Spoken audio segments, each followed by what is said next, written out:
As-tu déjà ressenti une pression émotionnelle écrasante, comme si les tempêtes de la vie étaient trop fortes pour les affronter? La vérité est que nous faisons tous face à des moments de difficulté. Et ce qui fait vraiment la différence n'est pas d'éviter ces moments, mais comment nous les affrontons. La force émotionnelle n'est pas quelque chose avec laquelle nous naissons. C'est quelque chose qui se construit. Il ne s'agit pas d'être invulnérable, mais d'apprendre à s'adapter, à trouver le calme au milieu du chaos, à savoir comment se relever encore et encore, peu importe ce que la vie te réserve. Ce scénario est conçu pour te montrer comment, à travers des habitudes simples mais puissantes, tu peux cultiver cette force intérieure qui te permettra de faire face à n'importe quel défi avec sérénité et détermination. La clé réside dans de petits changements quotidiens qui, avec le temps, transforment ta vie émotionnelle. Es-tu prêt à commencer à construire cette force de l'intérieur parce que tout ce dont tu as besoin est de décider de faire le premier pas? Habitude 1.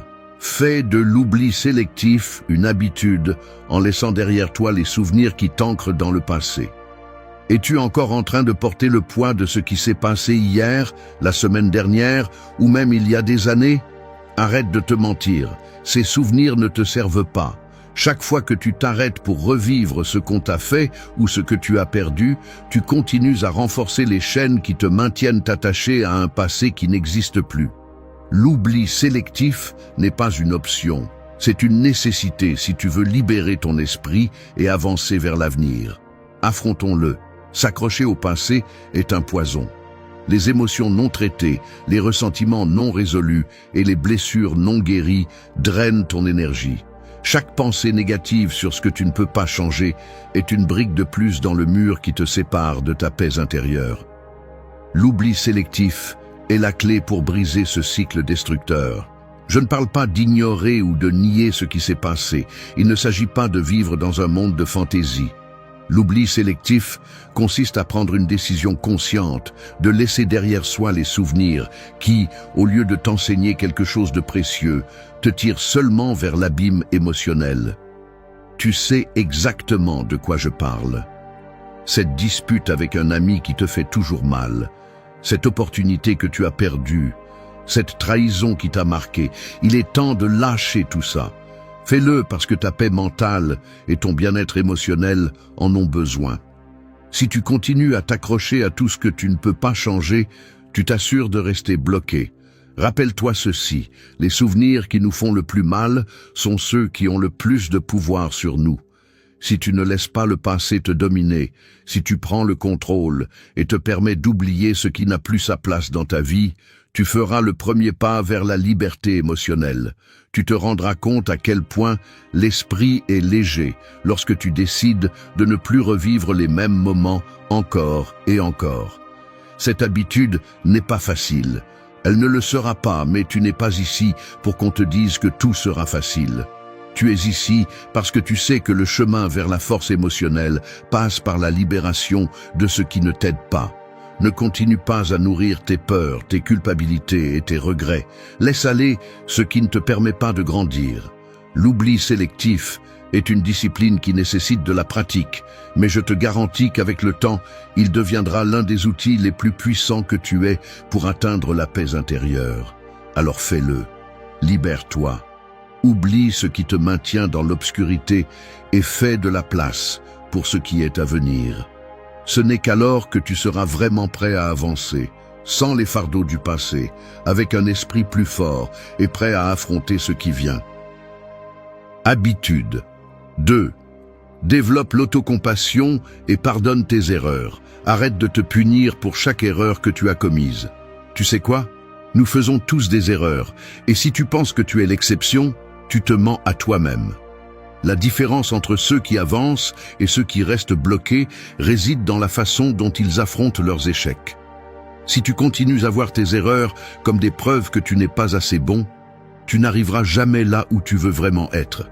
Le problème avec le manque d'autocompassion est simple. Tu te noies dans une mer de culpabilité et d'autocritique qui ne te sert à rien. Tu es obsédé par ce que tu as mal fait. Tu continues à te battre pour ne pas avoir fait les choses parfaitement. Mais voici la vérité, personne n'est parfait. Personne. Ni les grands leaders, ni les génies, ni tes idoles. La perfection est une fantaisie. Et si tu vis en cherchant à atteindre quelque chose qui n'existe pas, tu perdras simplement ton temps. Le pardon commence par toi. Si tu n'es pas capable de te pardonner pour ce que tu as mal fait, tu choisis de rester coincé dans le passé, dans ce cycle destructeur qui t'empêche d'avancer. Il est temps que tu arrêtes de te trouver des excuses et que tu affrontes la dure réalité. Ton autocastigation ne sert à rien. Le seul effet qu'elle a est qu'elle nourrit la honte, l'insécurité et la frustration. Et tu sais quoi? Ces émotions ne te mènent nulle part. Tu n'avances pas, tu ne grandis pas. Tu continues simplement à tourner en rond dans un cercle vicieux qui te consume. L'autocompassion ne signifie pas que tu commences à justifier chaque erreur. Il ne s'agit pas d'excuser ce que tu as mal fait. Il s'agit d'accepter que tu es humain, que tu as fait une erreur, mais que cela ne te définit pas. L'autocompassion, c'est comprendre que tu peux apprendre, corriger et améliorer, sans avoir besoin de te détruire dans le processus. La première étape pour te pardonner est d'arrêter de croire que tu dois être parfait. La vie ne fonctionne pas comme ça. Ce qui te définit ne sont pas tes échecs, mais ce que tu fais après les avoir commis. Chaque erreur est une opportunité d'apprendre et de grandir, mais seulement si tu es assez intelligent pour ne pas rester coincé dans le sentiment de culpabilité. Tu sais ce qui est vraiment destructeur, ne pas te pardonner. Le manque d'autocompassion te consume d'une manière beaucoup plus dangereuse que n'importe quelle erreur que tu as pu commettre. L'autocompassion te libère. Elle te donne l'opportunité de continuer à avancer, d'apprendre de ton passé et de ne pas te laisser freiner. Si tu n'apprends pas à te pardonner, tu condamnes ton propre progrès. L'autocompassion n'est pas un luxe, c'est une nécessité. Sans elle, tu resteras attaché à tes erreurs, répétant le même schéma encore et encore. Arrête de te détruire. Pardonne tes erreurs, apprends d'elles et avance. Il est temps que tu prennes le contrôle. Habitude 3. Fais de l'exercice pour libérer des endorphines. Arrête de trouver des excuses. Peu importe ce que tu dis, le fait est que ton corps a besoin de bouger. Il est temps d'arrêter de te cacher derrière la paresse et les justifications. L'exercice n'est pas un caprice, c'est une nécessité fondamentale pour ton bien-être physique et mental. Si tu attends que les choses s'améliorent tout en ne faisant rien pour changer, alors ne te trompe plus.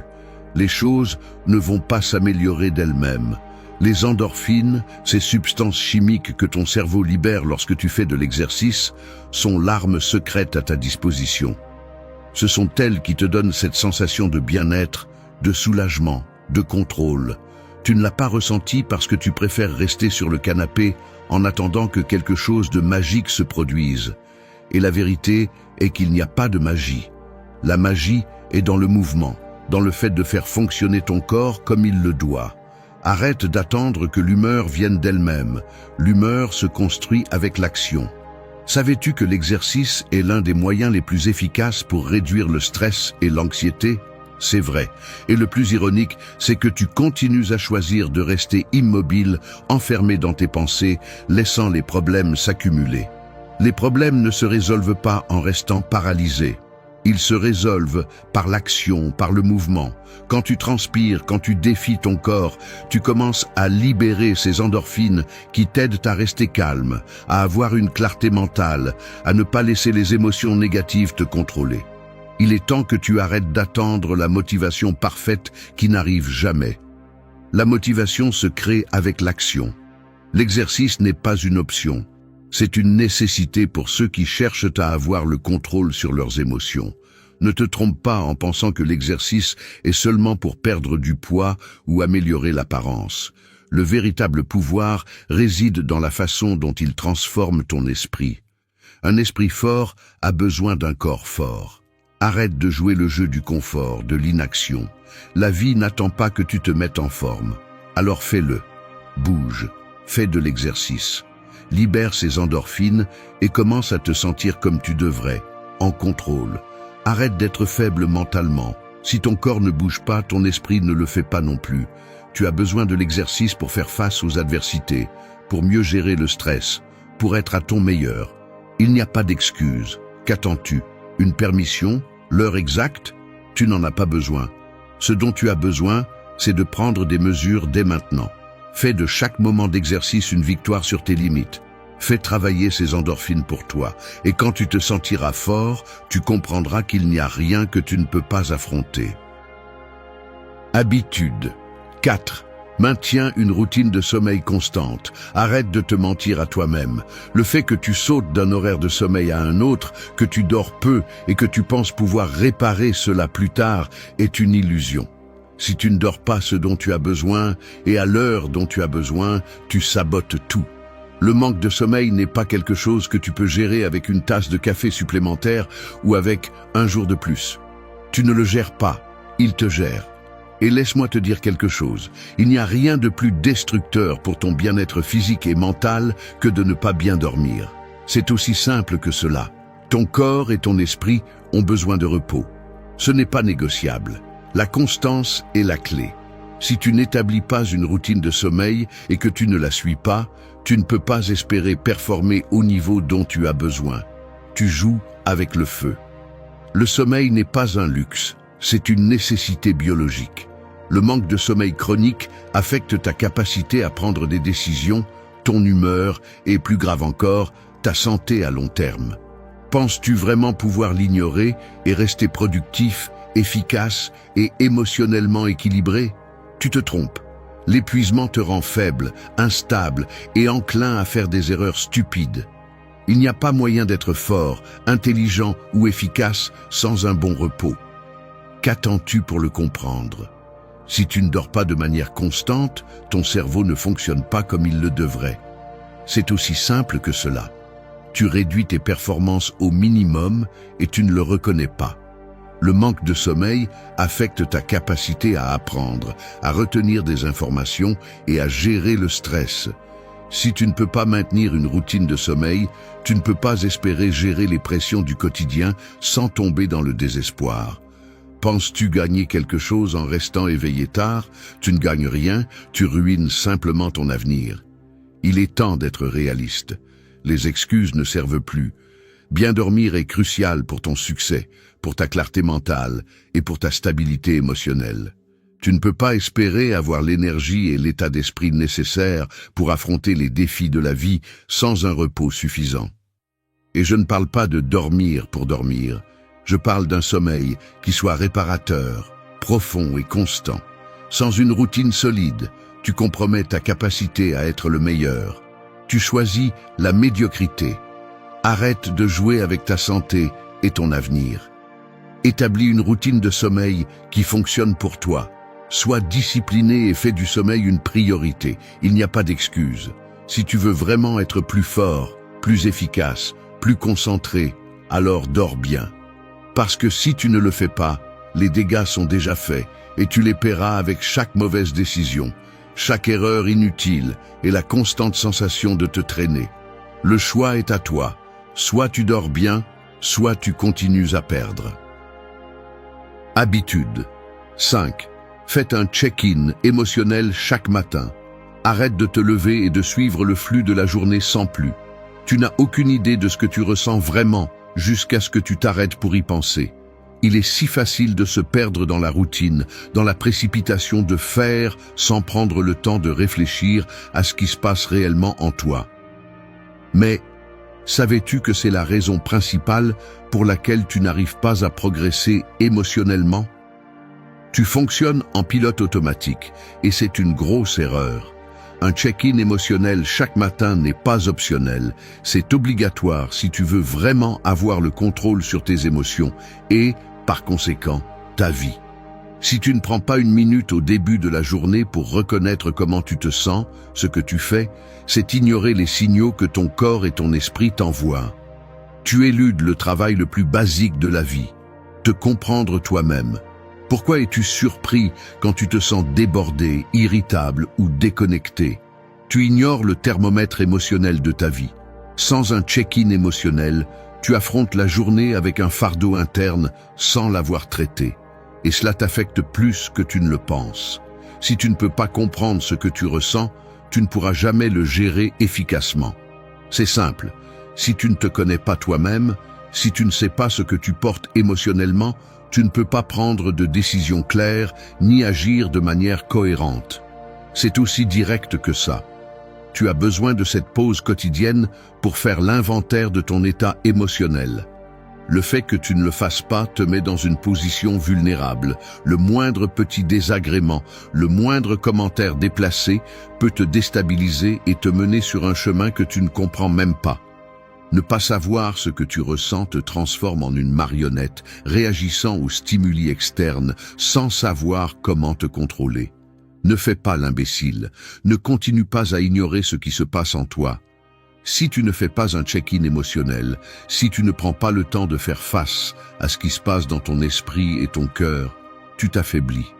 Tous les grands leaders, les personnes à haute performance, les individus qui maîtrisent vraiment leur vie, font cela tous les jours. Ce n'est pas une suggestion, c'est une obligation. C'est ta responsabilité émotionnelle. Parce que si tu ne comprends pas ce qui se passe en toi, comment espères-tu prendre des décisions qui ne sont pas chargées de réactions impulsives, basées sur des émotions non traitées? Alors arrête-toi une seconde. Arrête-toi avant de courir pour faire 1000 choses. Fais un check-in émotionnel. Il ne s'agit pas de faire une liste de choses à faire ou de remplir la journée avec des tâches. Il s'agit d'identifier ce que tu ressens, sans excuse ni évasion. Es-tu stressé? Es-tu motivé? Es-tu fatigué? Quoi que ce soit, reconnais-le. Et ensuite, agis en conséquence. Ce n'est qu'en prenant conscience de ce qui est en toi que tu pourras commencer à le changer. Habitude 6. Apprends à déléguer et à réduire le stress inutile. Écoute bien, si tu continues à essayer de tout faire tout seul, tu commets une grave erreur. Tu n'es pas une machine et tu n'es pas conçu pour porter le poids de tout. Le stress que tu traînes, les heures perdues, l'épuisement mental que tu ressens ne sont pas une médaille d'honneur. Ce sont des signes clairs que tu ne sais pas déléguer. Et si tu ne sais pas déléguer, tu te détruis de l'intérieur. Déléguer n'est pas un luxe ni une option. C'est une compétence cruciale pour maintenir ta santé mentale, ta productivité et ton bien-être. Tu n'es pas ici pour tout faire toi-même, pour être le héros de chaque tâche. Les gens qui essaient de tout embrasser finissent par exploser, s'effondrant sous le poids de leur propre incapacité à demander de l'aide. À quoi bon essayer de tout porter si tu le fais mal, stressé et à moitié? Ce que tu ne comprends pas, c'est que déléguer ne te rend pas plus faible, ça te rend plus intelligent. Le stress inutile que tu accumules n'est pas une partie de la vie réussie. C'est le résultat de ne pas savoir sur quoi tu dois vraiment te concentrer. Tu es dans une bataille constante, voulant tout contrôler autour de toi, mais la vérité est que tu ne peux pas. C'est impossible. Si tu continues à t'accrocher à l'idée que tout dépend de toi, tu te trompes, simplement. Déléguer est la première étape pour te libérer de ce fardeau. C'est prendre des décisions intelligentes sur ce qui nécessite vraiment ton attention et ce que tu peux lâcher. Pourquoi continuer à t'impliquer dans des choses qui ne sont pas de ta responsabilité? Pourquoi ne pas donner à d'autres la chance de montrer ce qu'ils peuvent faire? La peur de déléguer repose sur la fausse croyance que personne d'autre ne le fera comme toi. C'est une pensée limitée. Tout ne doit pas être parfait à ta manière. Déléguer signifie faire confiance aux autres, accepter qu'il y a de nombreuses façons de faire les choses et surtout libérer ton esprit des tâches qui ne sont pas alignées avec tes objectifs les plus importants. Tu perds du temps et de l'énergie sur des choses qui ne t'apportent rien. Tu te laisses distraire par le bruit pendant que ton véritable focus s'estompe. Ne pense pas que déléguer est une perte de contrôle. C'est un investissement dans ta paix intérieure.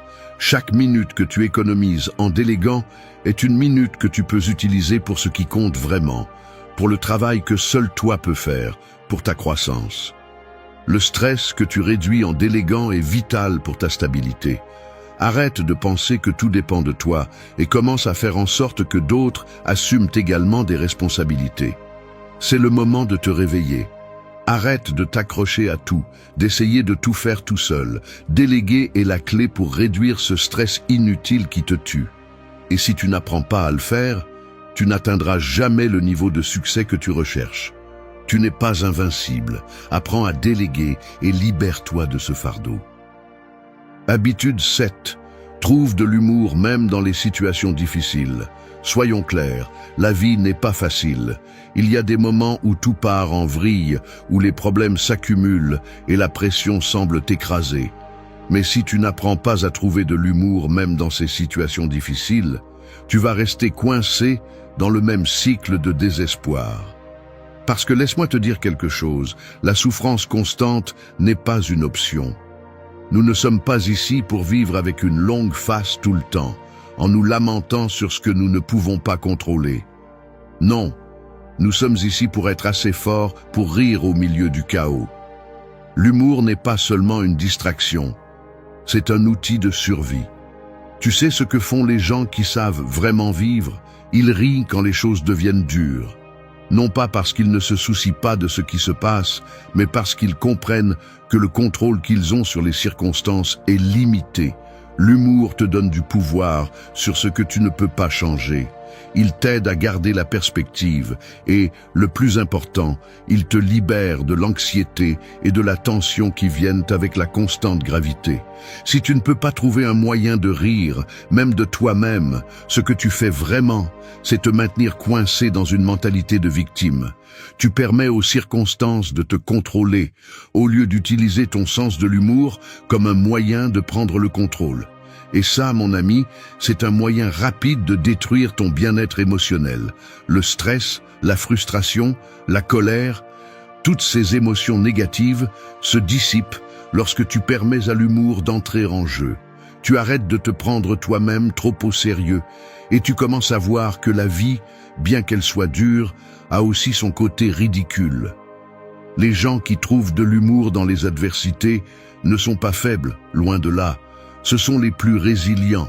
La véritable force n'est pas seulement de supporter le poids de la vie, c'est d'apprendre à vivre avec, sans qu'il te consume.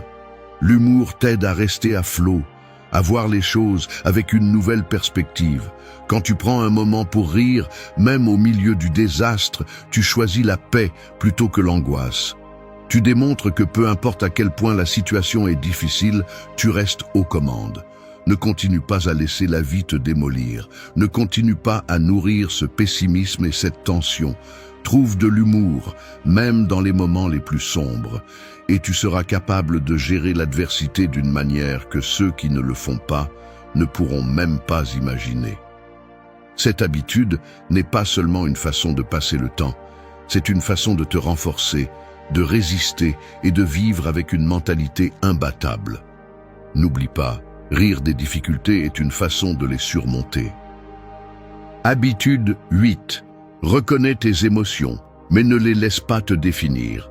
Voici la dure réalité. Tes émotions ne te définissent pas. Ne te trompe pas en pensant que ce que tu ressens est ce que tu es. Si tu n'apprends pas à séparer qui tu es de ce que tu ressens à un moment donné, tu seras l'esclave de chaque humeur qui te traverse. Tu es en colère, tu te sens triste, c'est normal. Les émotions font partie naturellement de la vie. Mais voici le point. Ne reste pas coincé là. Ne laisse pas un mauvais moment devenir ton identité. La plus grande erreur que tu peux commettre est de permettre à une émotion négative de te contrôler, comme si cette émotion avait du pouvoir sur toi. Ces émotions sont là pour être vécues, pas pour prendre le contrôle de ta vie.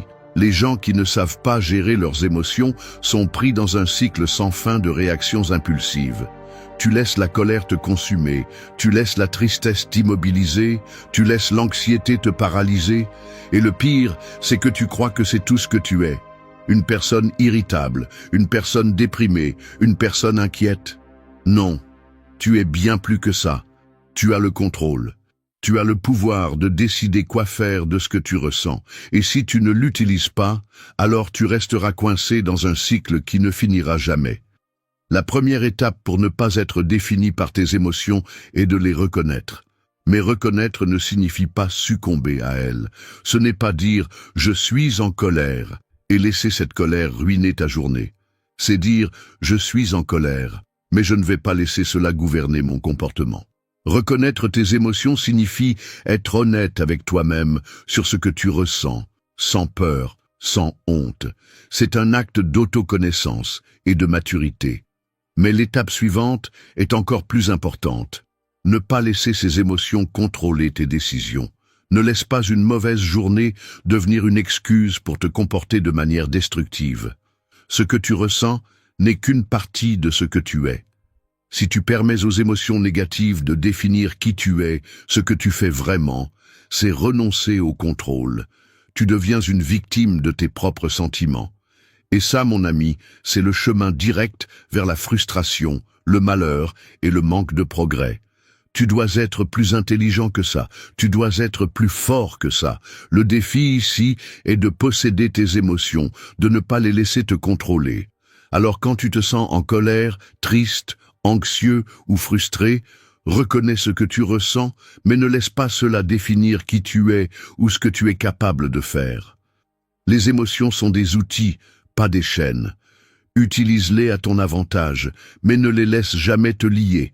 Et souviens-toi de ceci, tu décides comment agir, pas tes émotions. Si tu ne l'apprends pas, tu ne seras jamais vraiment libre. Habitude 9. Élimine la souffrance inutile. Écoute-moi bien, la plupart de ta souffrance est inutile. Elle est auto-imposée. Elle est le résultat de ton incapacité à accepter la réalité telle qu'elle est. Tu continues à choisir de souffrir pour des choses que tu ne peux pas contrôler, pour des erreurs passées ou pour des préoccupations futures. Et le pire de tout, tu continues à te donner la permission de rester là, coincé dans la douleur que tu as toi-même créée. Si tu veux changer, tu dois comprendre quelque chose. Tu n'es pas condamné à souffrir. La souffrance que tu expérimentes dans ta vie, pour la plupart, est un choix, et il est temps que tu arrêtes de la choisir. Te plains-tu constamment de ce qui t'arrive? Te lamentes-tu de ce que tu n'as pas ou de ce que tu as perdu? Continues-tu à te tourmenter pour des décisions passées? Arrête-toi maintenant. La souffrance inutile n'est pas seulement une perte de temps, c'est une perte d'énergie, de ton bien-être émotionnel et de ta santé mentale. Pourquoi continuer à nourrir un monstre qui ne fait que te rendre plus faible, plus instable, plus incapable d'avancer? La souffrance qui n'est pas basée sur des faits réels et concrets n'est qu'une distorsion de ton esprit. Si tu regardes vraiment ce qui se passe, la plupart de tes souffrances n'ont pas de base solide. Elles ne sont ancrées qu'à des pensées irrationnelles, des croyances limitantes et une vision déformée de la vie. Ne continue pas à être une victime de tes propres pensées. La souffrance inutile naît de la peur, de l'anxiété et de la résistance à ce que tu ne peux pas changer. Tu résistes à ce qui est, à ce qui se passe, à ce que tu ne peux pas contrôler, et c'est ce qui t'épuise. Sais-tu ce qui te rend vraiment faible? C'est ton incapacité à accepter les choses telles qu'elles sont, à regarder la vie et à dire « c'est ce qu'il y a, et je vais agir avec ce que j'ai ». La souffrance ne vient pas des circonstances, mais de la façon dont tu décides de réagir à elle. Arrête de chercher des raisons de souffrir et commence à chercher des raisons d'apprendre, de grandir et d'avancer. C'est un fait. Personne ne peut contrôler tout ce qui lui arrive, mais tout le monde peut contrôler comment il réagit. Si tu continues à penser que la souffrance est inévitable, si tu continues à croire qu'il n'y a pas d'issue, tu te mens à toi-même. Personne n'est obligé de souffrir pour des choses qu'il ne peut pas changer. La vie n'est pas juste, et c'est bien. Tu ne peux pas t'attendre à ce que tout soit parfait ou facile, mais tu peux décider que tu ne vas pas rester coincé dans un cycle de souffrance que tu alimentes toi-même. Tu peux décider de te libérer. Élimine la souffrance inutile. Arrête de permettre que la douleur mentale te contrôle. La vie a déjà assez de défis réels. Ne rends pas le tien encore plus difficile en restant coincé dans ce que tu ne peux pas changer. Fais-le maintenant. Pas demain, pas dans le futur. Élimine l'inutile et vis avec clarté, avec action, avec un but. Ce n'est qu'alors que tu commenceras à ressentir la véritable liberté. Habitude 10. Réfléchis à tes réactions. Voici la dure vérité. Ce qui te tire le plus vers le bas, c'est ta façon de réagir aux choses. Ce ne sont pas les problèmes en eux-mêmes qui te détruisent, c'est la façon dont tu choisis de leur répondre. Je te le répète, le problème n'est pas ce qui t'arrive, c'est comment tu réagis à cela. Si tu ne prends pas un moment pour réfléchir à ces réactions automatiques, tu laisses ta vie être contrôlée par des impulsions, par des émotions passagères qui ne font que te tirer vers le chaos. Et le pire de tout, c'est que tu n'es même pas conscient de ce que tu fais. Te mets-tu en colère trop rapidement? Te laisses-tu emporter par la frustration lorsque les choses ne se passent pas comme tu l'espérais? Te sens-tu victime des circonstances, incapable de contrôler ta réponse aux défis? Si c'est le cas, tu permets à ta vie d'être définie par tes réactions, par cette impulsivité qui ne te mène nulle part. Il est temps que tu cesses de vivre en pilote automatique et que tu commences à réfléchir à chacune de tes réponses émotionnelles. Tu ne peux pas changer ce qui t'arrive, mais tu peux changer la façon dont tu choisis de le confronter.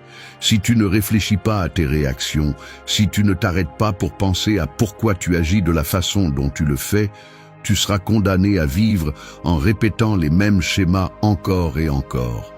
Chaque fois que tu perds le contrôle et que tu laisses la colère, la peur ou la frustration te dominer, tu ne fais que construire une version plus faible de toi-même. Chaque réaction automatique te fait perdre le contrôle et te rapproche d'une version de toi que tu ne veux pas être. Réfléchir à tes réactions n'est pas seulement un exercice mental, c'est un acte de responsabilité personnelle. C'est la première étape pour prendre le contrôle de ta vie. Je te le dirai clairement. Si tu n'es pas conscient de la façon dont tu réagis, tu te sabotes toi-même. Les personnes qui ne réfléchissent pas, qui ne remettent pas en question leurs réponses émotionnelles, vivent à la merci de leur environnement. Elles ne sont pas libres, elles n'ont pas de contrôle. Si tu veux changer ta vie, si tu veux grandir, tu dois apprendre à réfléchir. Tu dois te demander « Pourquoi ai-je réagi ainsi ?»